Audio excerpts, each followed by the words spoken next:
This is Blaise Pascal, or Pascal. He was a French mathematician, physicist, inventor, and writer. Before dying at age 39, Pascal made huge contributions to both mathematics and physics, some notable ones in fluids, geometry, and also probability. He also understood that much of this work was done in his adolescence, which makes him a pretty cool dude to hang around with and do some book fighting. And then he started to morph into a grown-up, and this is when he switched the focus of interest towards philosophy and theology. And although his fine work might be well known in the education industry, the academia, here on the internet he is most famous for one quote that is still recycled all around the web, and that is often the excuse for many types of behavior. And that quote is, "All of humanity's problems stem from the man's inability to sit quietly in a room, alone." And to some degree, this might seem true. Humans are, at least most of them, social creatures. We want to go out and explore and enjoy the world.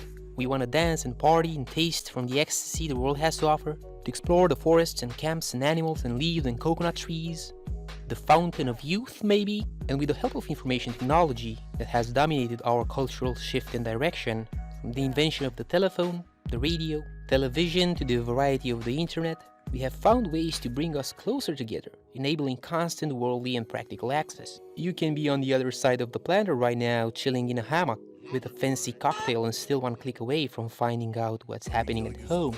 And there's also this thing called FOMO, the fear of missing out, the constant desire to stay connected with what others are doing. I mean, yeah, I guess I got it, we like being connected and all that, virtually and physically. And if we take just a general, superficial approach towards this quote, we might say that according to Pascal the Rascal, humans might be monkeys who fear boredom, chase aimless distractions, and also run away from their emotions. This is why we cannot stay alone in a room without being connected to the outside world. And when reading this quote, the majority of people go through a self-reflection process and possibly end up saying something like, "Oh yeah, this is so true, this is so me, I'm such a random mess, chasing distractions and all that. Why can't I live in a cave?" But what do you think about this statement? And most importantly, is this what Pascal really meant? He wanted us to pick a room and just sit there doing nothing? Relax for a few moments. Do that now, do that now. And most people say that the saying has universal applications, and it does not matter in which time period it was delivered. But as for most historical events, I think the context in which this quote was spitted out matters a lot. All of humanity's problems stem from the man's inability to sit quietly in a room, alone. And it's quite crucial to understand that this is not Pascal the Rascal's real view, as is clear when you look at the statement in context.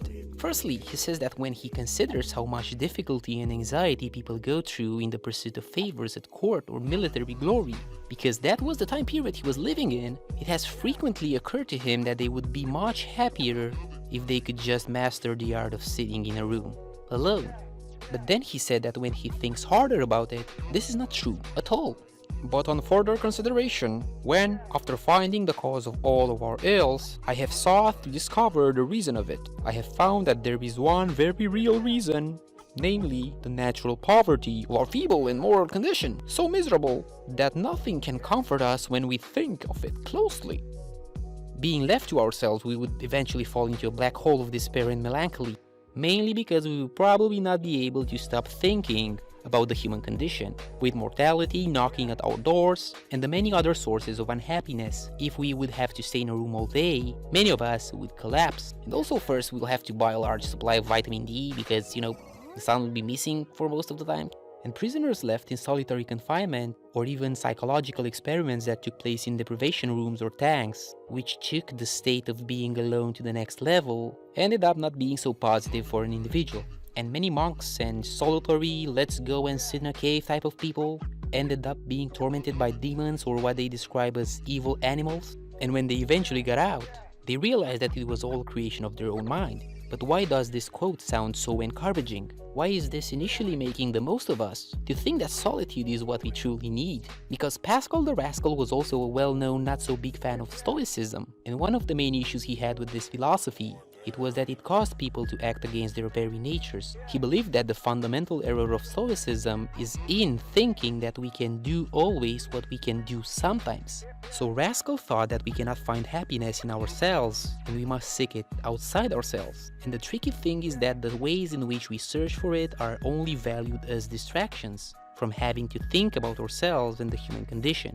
And in the end, he kind of found God, and he thought about how happiness can only be achieved by finding God outside ourselves and all that as a separate entity, which is still debatable. And I think that Pascal is not looking over people with pity because they cannot stay in a room alone. And he's not encouraging that in any way either, but he is simply outlining that a man, when left to stay on his own, creates demons in his mind. And he is forced to seek society to escape the demons, a society where competition, misunderstanding, jealousy create all the world's problems, and I think that the overall pity is towards the human condition, and the man's overall lack of ability to face it without seeking distractions.